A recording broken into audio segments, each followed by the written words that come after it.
नमस्कार दोस्तों, Rajpati channel Bhojpuri song में हार्दिक स्वागत है। आप सभी का विवाह गीत है, कैसा लगा कमेंट में आप लोग ज़रूर बताइएगा हमें।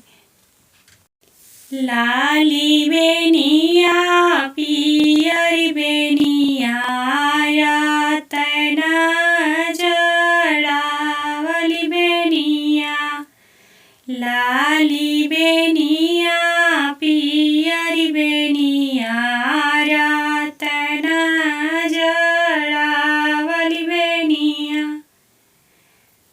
अरे माई करवट फेरत बेनिया टूटी गईली सासु ओ दबास लगवली।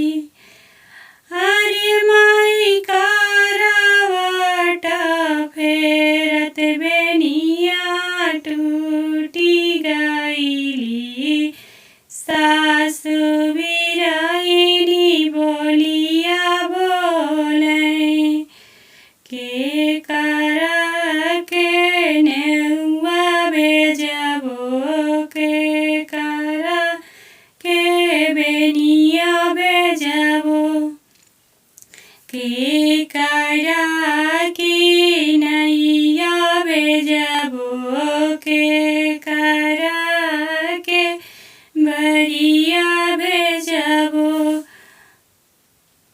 अरे माई के करा के भेजबो वियोगी चिठिया, सासु बिरहिनी बोलिया बोले।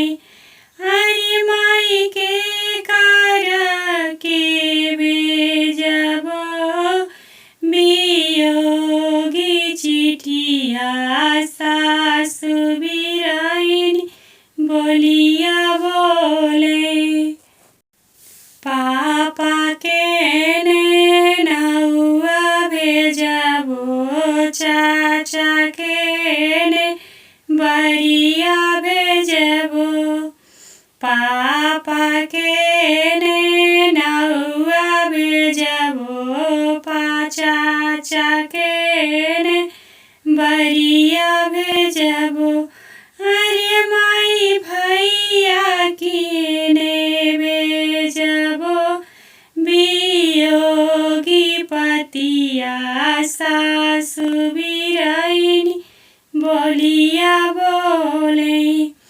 अरे माई भैया के ने भेजबो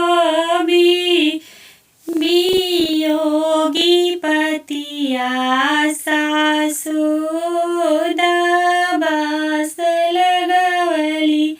सासु से जवाब करी है, सासु से जवाब करी है।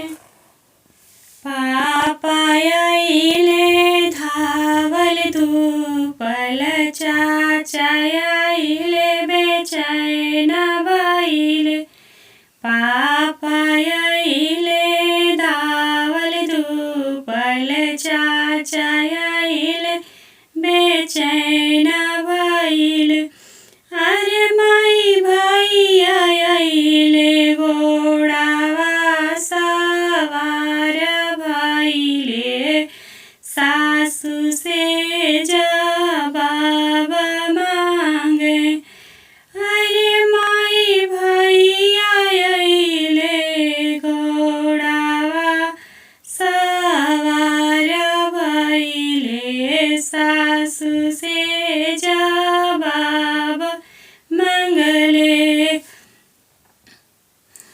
हाथिया चास दियलो, घोड़ावा पाचास दियलो।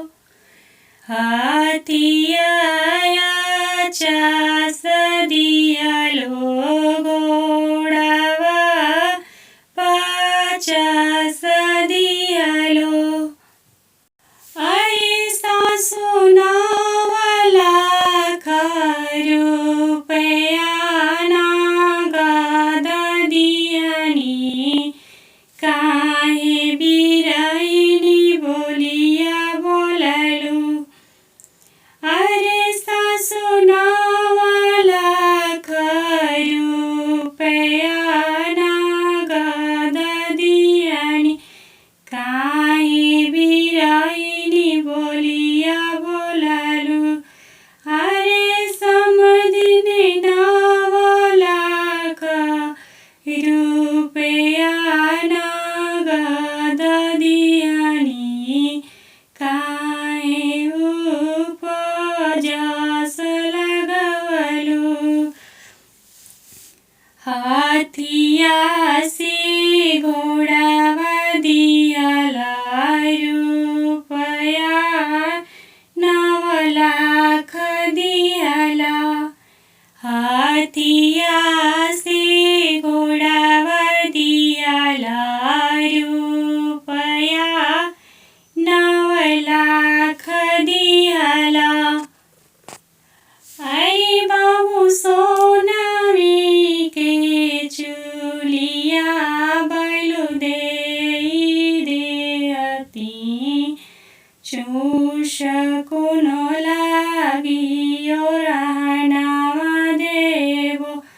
अरे बाबू सोनामी के चूलिया बलु देती।